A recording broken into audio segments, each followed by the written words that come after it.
during Donald Trump's press conference following the midterm elections, he had a number of heated interactions, one with Jim Acosta, but later he actually had an interaction with April Ryan.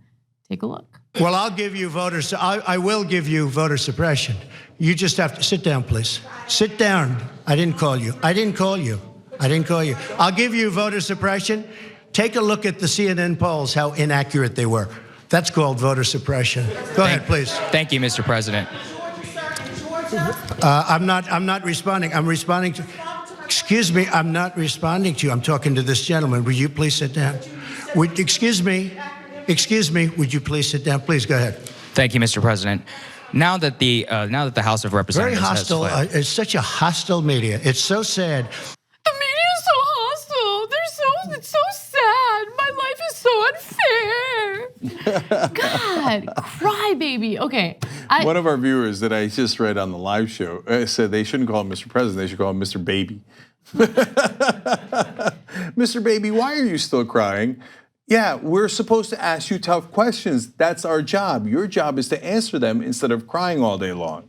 And look, I couldn't hear what April Ryan was asking, but the conversation was about voter suppression. And Trump's reaction to that is, oh, take a look at the CNN polls. That's real voter suppression. What? His answer to everything is attack CNN. Look at what CNN's doing. CNN, they still go out of their way to pretend like they're objective when in reality they're super neutral at all times. I mean, they don't even really attack him that hard, and he can't handle it. He still hates them so much.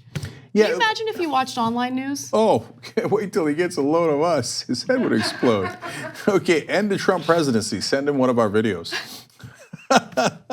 No, but he likes the battles. He'd love to battle us too, because he's all about WWE. That's why he goes to CNN. That makes no sense about the CNN polls, and he can't explain it.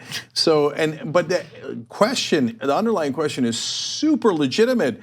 It is, hey, in Georgia, they took 1 million people off the voter rolls. And a lot of people who are legitimate voters in Georgia were not allowed to vote, and it was an incredibly tight race. That is a monumentally important question about democracy, and he turns it into a popularity contest between him and CNN.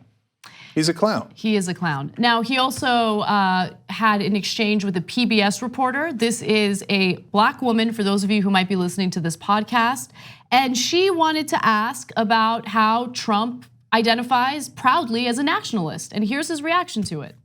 On the campaign trail, you called yourself a nationalist. Some people saw that as emboldening white nationalists. Now people are also saying that the president. It's such a racist There question. are some people that say that now the Republican Party is seen as supporting white nationalists because of your rhetoric. What do you make of that? I don't believe it. I don't know. Why do I have my highest poll numbers ever with African Americans? Why do I have among the highest poll numbers with African Americans? I mean, why do I have my highest poll numbers? That's such a racist question. Honestly, I mean, I know you have it written down and you're going to tell me. Let me tell you, it's a racist question. And Mr. President, I love, you know what the word is? I love our country. I do. You have nationalists, you have globalists. I also love the world. And I don't mind helping the world, but we have to straighten out our country first. We have a lot of problems. And excuse me, but to say that, what you said, is so insulting to me. It's a very terrible thing that you said.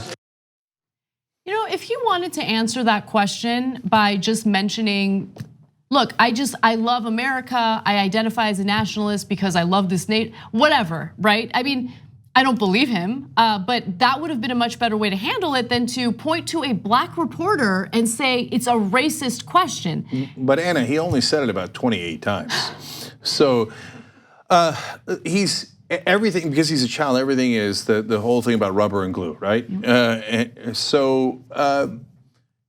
In reality, that's a perfectly legitimate question, obviously, right? Because when you say nationalism, the phrase that is most often associated with that is white nationalist, right? And so that's, you can't have a more legitimate question. In fact, it's almost the only context that it's ever used in. If Trump says he wanted to use it in a different context, he should explain why it's a different context. Although, of course, there's a reason why he used that. Yep. Because he did mean it in that context, because he thinks that brings out his base.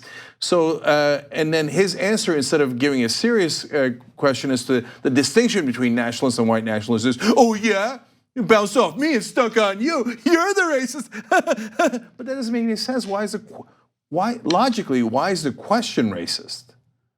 Yeah. It makes no sense at all, but it doesn't have to because it's Donald Trump. And I do want to answer Trump's question. I want to be fair to him and talk about his approval rating among black voters. According to Washington Post, ABC News, this is a poll from late August.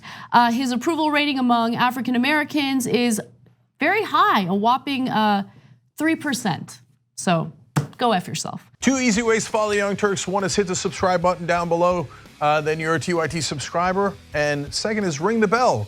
And when you do that on YouTube, you're notified of our videos.